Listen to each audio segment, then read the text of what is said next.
Fans, not a lot of comics are blowing me out of the water when it comes to the release date of September 8th, 2021. Let's see what I'm picking up.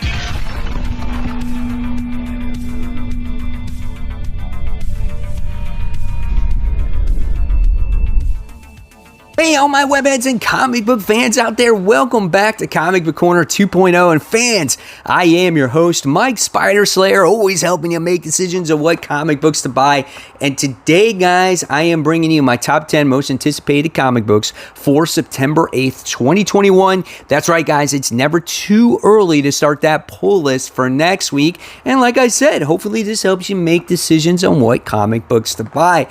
And before we get started, guys, I got two things that I want to announce. New series getting ready to drop here on Friday. It's called Must Read New Number Ones or something like that. I decided to do kind of another spin-off series off of this series and talking about new number one comic books that are getting ready to come out for the next comic book release. So hopefully you guys will tune into that on Friday. And of course, guys, if you want to support the channel, just go ahead and hit that join button right there on my home screen. Guys, it gives you extra perks. It supports me and I really appreciate it. So thank you, everyone. And let's get started with this week's countdown, kicking it off with the hot seats. That's right, guys. And you'll be surprised about this because I said I was definitely dropping this, but there doesn't seem like there's going to be a lot of comics coming out that I'm going to be picking up.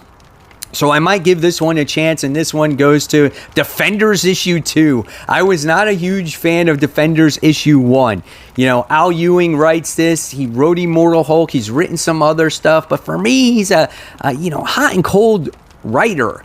And the first issue just did not intrigue me whatsoever. They rushed putting this team together, and it just didn't seem interesting. I couldn't get attached to any of the characters. But do I give this one another chance? Do I say, you know what? Let's try Defenders issue 2. You know, now they're going against, I don't know, Galactus's mom or something like that. So I don't know. We'll see what this has to offer. Maybe we'll see if there's not other things that I decide to pick up and say, you know what?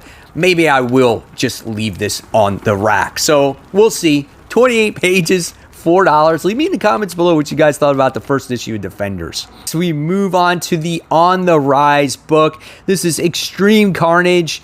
Toxin issue 1. Now, I'm always going to, say that this book is just a lot of fun. Like, if you're looking for something that you can't take too seriously and you like symbiotes and, you're a sucker for that type of thing, this is going to be for you. And it is for me. I don't think it's the greatest story in the world, but I do love the symbiotes and I do love this new,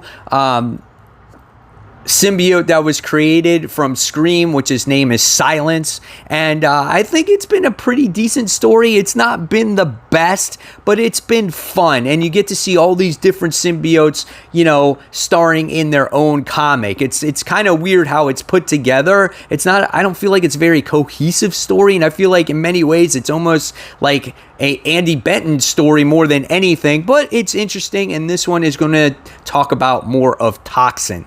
So 28 pages, $4.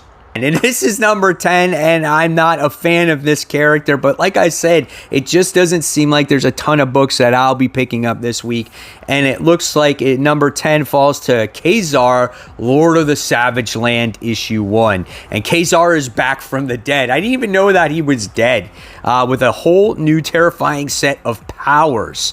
So the alien Katati murdered him, and the Savage Land brought him back. So, I don't know. We'll see what this book has to offer. I didn't know the Katati killed him. Was that in that event that happened like last year? I forgot totally what it's called with the tree people and all that other stuff.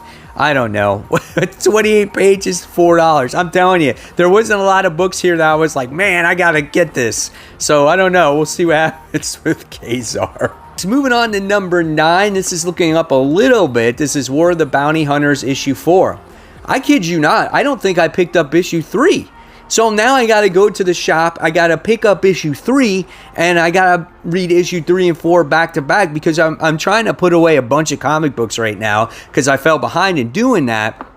And I couldn't find issue 3. I'm like, shit, I got to find issue 3. And then when I get 4, I got to read it back to back. And issue 2 was okay. And it had something to do with like Darth Vader or something like that. And then now I got to read those 2 issues back to back. I don't know how many times I got to tell you that. You know, the story of Boba Fett trying to get the Han Solo carbonite is quite interesting in a way. It's 28 pages, $4. However, it has lost its steam for me. I remember I was really excited about this, but it's just, after reading that second issue, I'm like, okay, this is good, but it's not like fantastic, right? I think it's just too long. All right, let's move on. Move on to number 8. Avengers Tech on Avengers, the Sentai-inspired comic book. And it looks like the Avengers are going to encounter Venom and Yokohama. But he's supersized, supercharged, and out of control. And can Tony Stark's untested super mode, whatever they call it, can like defeat Venom? I don't know. We'll see. What happened after issue 1? They were going against Red Skull. What happened to that story? Like, they still have to beat him, right? And now we're moving on to Venom. Whatever the case, this is another book that is just fun. Don't take it too seriously. It's like Avengers Mech Strike, and in similar fashion, this is sort of like that. But this is just, instead of like big mechs running around, it's more Sentai inspired. Coming in at number 7, this is the last book you will ever read, issue 2. So this was interesting. There was this lady by the name of Olivia. She has this book, and when people read this book, they like get all violent, and eventually they start killing other people, which is kind of weird. And this lady is very famous for reading this, or for writing this book, and she wants to go on this tour, and she has this police officer like guarding her as a bodyguard, and she says, don't read this book. And I don't know, it's a weird story. Don't you think, like, if you're the author of this book and you wrote it and it's causing people to like kill themselves or harm, would you not like investigate the author and do something about it? Like, I don't know. I guess that's what they did do in the first issue anyway, trying to find out information about it. But it's an interesting read. It's definitely different. Artwork is interesting in it as well. And this one is $4. Coming in at number 6, this goes to The Me You Love in the Dark, issue 2. Now, I feel like the books here from here on out start getting a bit better. And I love the first issue of this. I just wish it gave us a little bit more. But we got to see this artist by the name of Ro, who is having, I guess, artist block. And she winds up moving into this house to hopefully give her inspiration. And legend has it that this house is haunted. She took the house anyway. She's still having artist block, and by the time we got to the end of the first issue, we wound up seeing that the ghost is talking to her, and she's like freaking out, and that's kind of how the issue ended. Nevertheless, even though it wasn't a lot that happened, it still leaves you with a great cliffhanger, and you want to continue reading to see how does Ro deal with this. Does this ghost give her all these great ideas and she becomes the most famous artist ever, or does this really put her career down the toilet? I don't know. We'll see. Looks interesting. 32 pages, $4. Solid first issue. We move on to Batman issue 112. This is coming in at the number 5 spot. So this is Fear State Part 1, Clown Hunter Part 1. And yeah, so we're making a big deal about this whole Batman Fear State thing about being, this is an event over a year in the making. And listen, a year in comic book reading is not that long, right? And you just had Joker War, which seemed like yesterday. So I don't care that this is a new Batman event. I just want good Batman stories, which the stories actually have been good. So as long as this is a good event that has Scarecrow in it and continues to develop the character, and I'm interested, right? The big thing that I'm interested in is when Tynion leaves and Williams takes over the title, where's it going to go from here? Are we going to do these events? Are we going to get down to single issue stories? Like, what's going to happen to Batman going forward? Right, moving on to number 4. And this book is heating up because it's getting ready to wrap up. And this is Daredevil issue 34. This is Lockdown Part 4. And I think this is the penultimate chapter of the Lockdown story. So this is about it when it comes to Chip Zdarsky on Daredevil. This last issue, issue 33, was phenomenal with all the clones of Bullseye running around, taking out people, Elektra trying to be Daredevil out on the streets, looking for help, calling the heroes when she was down, taking out all these other clones. Dude, it was so action-packed. Giacchetto was back on the artwork. It was explosive action. And the end, it was like Daredevil's like in charge of the prison now. So I guess he's the man. So I'm looking forward to this as well. Great book right now. 28 pages, $4. Very curious what's happening with Daredevil in the future. Who's going to take over the character, or is Chip going to write another Daredevil book later on? Who knows? There's a lot that we don't know, especially with this Substack deal that he has and things like that. Now, we go on to number 3, and this is the highest it's been on my list a long time. This is Amazing Spider-Man issue 73, Sinister War part 3. I think this is truly it now when it comes to the Sinister War. It says, we can't tell you a single thing that's happened here without spoiling just about every issue that comes out between the time you are reading this and when Amazing Spider-Man 73 comes out. Legacy numbering 874, Sinister War tie-in. Yeah, this is it, guys. I mean, it looks like Spider-Man is desperate at this point. He doesn't know what to do except trying to escape. Everyone is coming at him from all angles, and this is what I've been waiting for when it comes to Spider-Man. We got to see that desperation going through Peter Parker. The stakes are high at this point, and it's not just stakes, it's himself trying to survive, and we finally get that desperation from him, and I love that.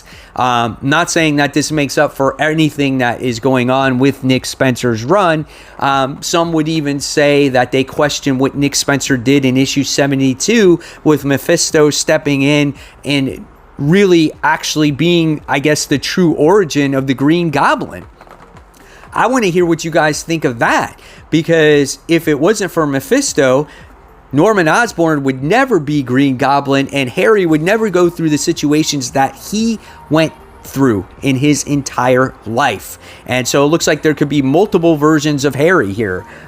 So I don't know, but what do you guys think of that? It's a very interesting twist. So let me know in those comments below and what you think of Amazing Spider-Man.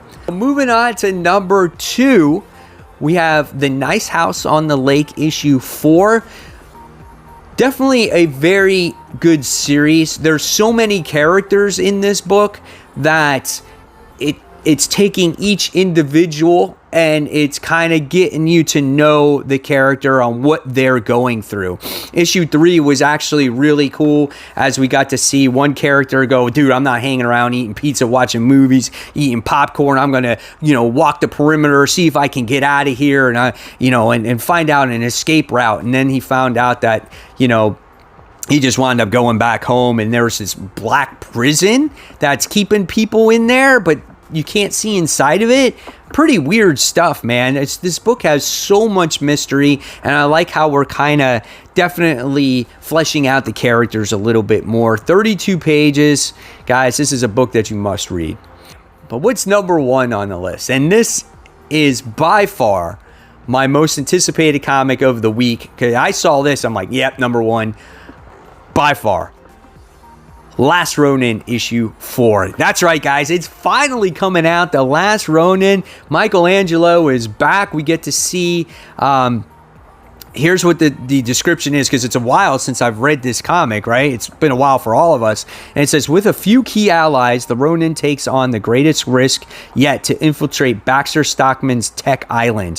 What happened many years ago to set the Ronin on his quest for vengeance? Find out in this action-packed penultimate issue. Hard to believe we're only getting 5 issues of this, but it's been coming out since forever, right? It's insane. But every single issue of The Last Ronin has been very good. I love the story on how the Turtles have passed away and how Michelangelo is the one that, definitely has taken the hold of being the only turtle. And it's just been a great story. Reintroducing April. getting used to young Casey, and just a good overall book, action-packed, beautiful artwork here. Probably IDW's best book of the year besides Berserker. So awesome stuff. Definitely read it if you haven't. So this book is $9. So there you have it. There are my top 10 most anticipated comic books. Not a huge week. There are some solid ones. I want to know what you're most anticipating for September 8th, 2021. And guys, if you like this video, don't forget to like, subscribe, hit that bell so you don't miss any content from me.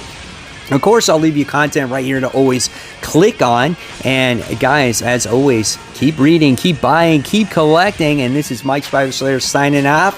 Thanks for watching, guys.